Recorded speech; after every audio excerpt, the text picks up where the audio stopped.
Salut les amis, c'est PKLN, j'espère que vous avez la forme. Aujourd'hui on va se faire une petite analyse du Bitcoin. En journée, ça change un petit peu. On va voir un petit peu où on en est du scénario dont on a parlé ces derniers temps. Avant ça, si t'es pas encore abonné, je t'invite à le faire. N'oublie pas d'activer la petite cloche pour ne pas rater les prochaines vidéos. Un petit comme, un petit like, ça soutient mon taf et ça me fait super plaisir. Et allez, suis-moi, c'est parti.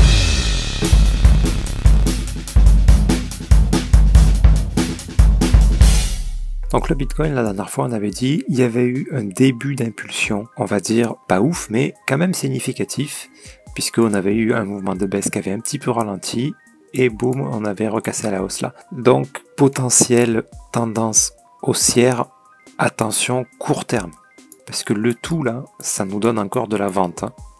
Ça ressemble plus à une correction pour de la vente.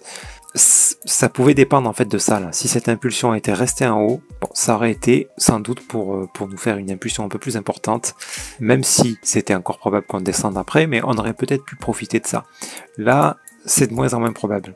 Le plus probable, c'est qu'on traîne encore un peu là et qu'on descende.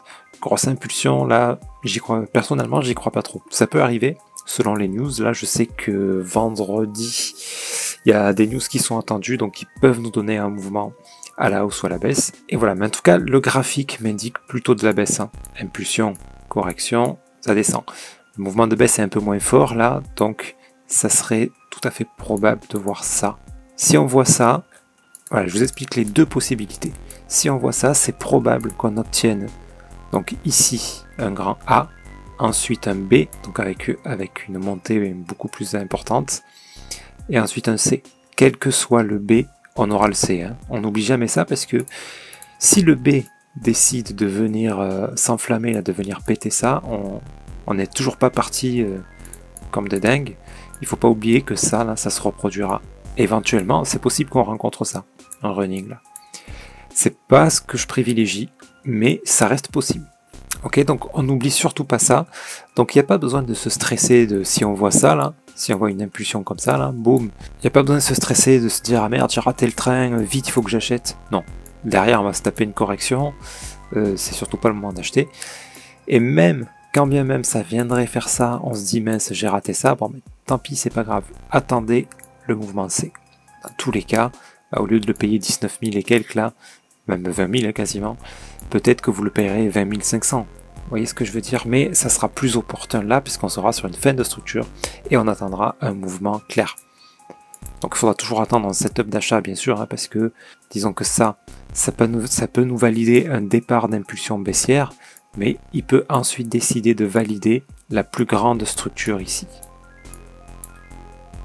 D'accord? Voilà, toujours prendre en compte l'unité de temps supérieure. Là je voulais analyser en 4 heures, mais du coup en daily, on reste carrément sur ça là.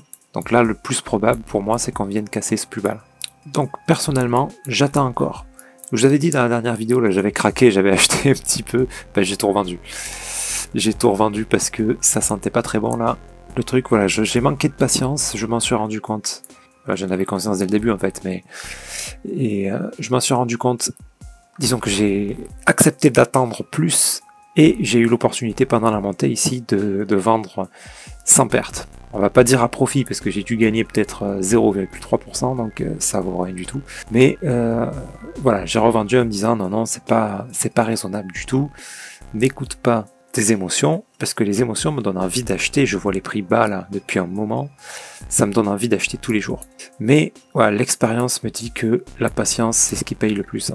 Donc pour l'instant, on est toujours baissier, on va attendre que ce mouvement de baisse se termine, quitte à ce qu'on rate le B. Enfin, voilà, moi c'est mon choix, après vous faites ce que vous voulez, bien sûr, vous pouvez essayer de le choper ce B, s'il doit avoir lieu, c'est pas dit, pour ensuite revendre quand ça va descendre. Ok, mais le B, là, pour l'instant, il n'y a rien qui nous l'indique. Donc, si on achète maintenant, c'est du pile ou face, et c'est même, c'est même plus probable qu'on vienne faire ça, qu'on descende. Donc voilà. Encore une fois, le mieux, c'est la patience. Je sais, ça fait très longtemps que je dis ça. Mais bon, je pense que ceux qui ont réussi à tenir, aujourd'hui, ils sont contents. Parce que, voilà, on m'avait posé des questions, je me rappelle sur le cake, sur je sais plus quoi. On m'avait dit, le prix était bas. On m'avait posé la question si c'était un bon moment pour acheter. J'avais dit que ça devait très probablement descendre encore. Bon, si les personnes ont réussi à attendre, on m'a posé la question, il était à 6 ou 7. Voilà, je pense qu'aujourd'hui vous êtes content de pouvoir l'acheter 2 fois moins cher. Et voilà, donc la grande difficulté, c'est d'arriver à avoir cette patience-là, parce qu'il se passe des semaines, des mois, hein, pour que notre mouvement se valide des fois et qu'il se termine. Ok, là cette baisse, elle n'est pas terminée. Elle n'est pas terminée, clairement. Enfin, on n'a aucun signe en tout cas. On n'a aucun signe. Si vendredi il y a une super news et qu'on a ça, bah tant pis, j'ai envie de dire. Tant pis, faut pas attendre après les news, parce que on peut se méfier, on peut s'attendre à quelque chose, mais on peut pas faire un pari sur la news, sauf si on a des informations que d'autres gens n'ont pas. Ok, parce que la news, une fois qu'elle est tombée, en général, vous regardez le graphique, ça a déjà eu l'impact. Vous pourrez très difficilement l'anticiper, ça.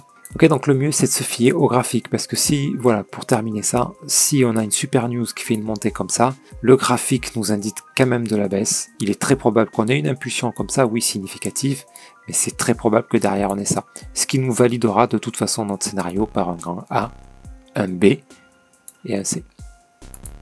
Ça fonctionne toujours comme ça, j'ai quasiment jamais eu de contre-exemple en fait. Donc voilà, après chacun adopte sa stratégie, comme je vous disais aussi, c'est à voir en fonction, vous, de vos capacités à encaisser ce qui va se passer. Si là, ça fait ça à cause d'une news et que vous êtes dégoûté, vous êtes tenté d'acheter là, bah, il vaut mieux acheter là. Hein. Vous voyez ce que je veux dire? Par contre, en prenant bien conscience que ça risque de faire ça, donc on met pas tout son argent là, on en met un petit peu. Si ça descend vraiment beaucoup, ben on remet un petit peu.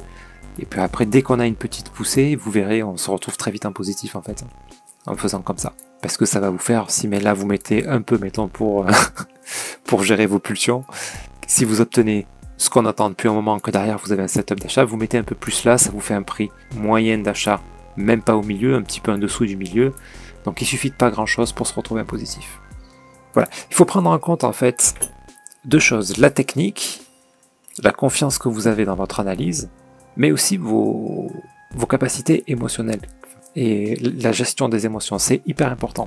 Parce que vous pouvez vous dire, moi je m'en fous, j'achète là, je m'en fous, c'est de toute façon je revendrai dans 5 ans quand le prix sera 100 000. Mais est-ce que moralement, quand c'est ici là, que votre portefeuille a été divisé par 3 ou 4 selon comment vous avez placé vos investissements, est-ce que vous allez le supporter ?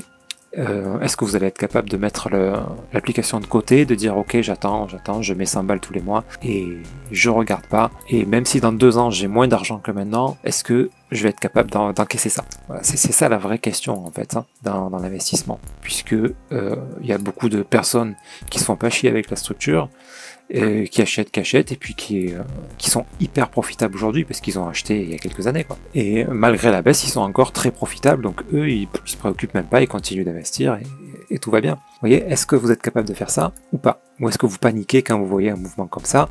Dans ce cas-là, aujourd'hui, c'est mieux d'attendre. C'est mieux d'attendre, d'avoir des vrais signaux de retournement sur un plus long terme, parce que là, ça peut traîner encore des mois. Pour vous donner un horizon de temps auquel moi je m'attends, alors attention, c'est là je suis en mode boule de cristal, parce que j'en sais absolument rien, personne n'en sait rien, c'est impossible de le savoir, on peut pas savoir ce qui va se passer dans un an. Mais à mon avis, vu l'amplitude de ce mouvement, avant qu'on ait un bull run qui vienne casser les derniers plus hauts, moi je dis que ça ne se produira pas avant 2024. Donc 2024, fin 2024, peut-être 2025 même. Donc il faut avoir cet horizon de temps-là pour avoir des gains vraiment significatifs. Le positif dans ça, c'est qu'il n'y a pas à se stresser. Le prix, on va y rester très probablement un moment par là, même si c'est un peu plus haut. Voilà, moi je pense qu'on va rester longtemps par là. Enfin que l'opportunité en fait de choper la grande montée, l'opportunité, elle n'est pas que aujourd'hui. C'est-à-dire que même si on pète là, moi je l'imagine bien faire un grand B. Donc bon oui, moi mon objectif c'est de profiter de cette hausse probable, pas certaine mais probable, et revendre ensuite, profiter de la baisse et profiter du bull run, du prochain bull run aussi. Voilà, mon objectif à moi, c'est ça. Mais ça c'est vraiment pour optimiser.